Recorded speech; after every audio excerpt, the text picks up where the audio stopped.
Most people believe Pearl Harbor was an unavoidable surprise attack. They are wrong. History shows that the United States military actually saw the Japanese fleet coming over an hour before the first bomb fell.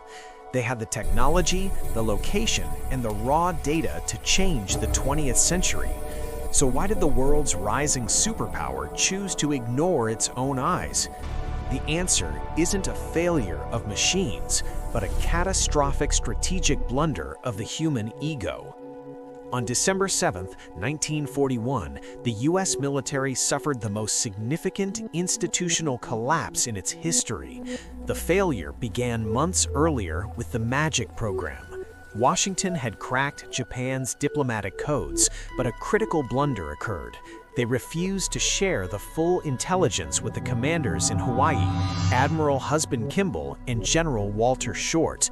Washington's centralized ego assumed they could predict Tokyo's moves from a desk in D.C., leaving the men on the front lines blind to the strategic reality. Furthermore, the Naval Command suffered from a severe lack of long-range aerial reconnaissance. Despite receiving war warnings in late November, Admiral Kimball failed to implement a full 360-degree patrol around Oahu. He prioritized the preservation of his PBY Catalina aircraft for training rather than active defense, a resource allocation blunder that left the northern approach, the exact route chosen by the Japanese, completely unmonitored.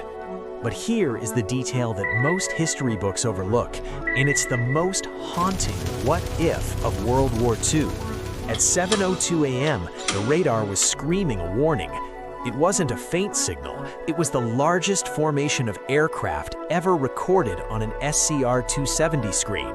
The operators did their job perfectly, they reported it, but as the clock ticked toward disaster, a single officer was about to make a decision so arrogant it would lead to a decisive defeat for the entire Pacific Fleet. The human failure at this juncture occurred at the Fort Shafter Information Center. Lieutenant Brooke Kermit, assuming the contact was merely a flight of American B-17s, famously uttered, "Don't worry about it." This was a fatal violation of tactical vigilance. He chose assumption over verification, failing to cross-reference the radar data with the actual flight plan of the expected B-17s. Simultaneously, General Walter Short was committing his own tactical blunder on the ground. Fearing local sabotage rather than an air raid, he ordered all P-40 fighters to be parked wingtip to wingtip in the center of the runways.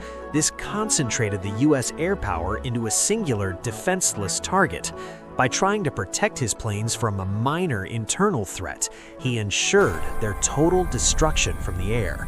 Even when the first explosions were heard, the chain of command remained paralyzed.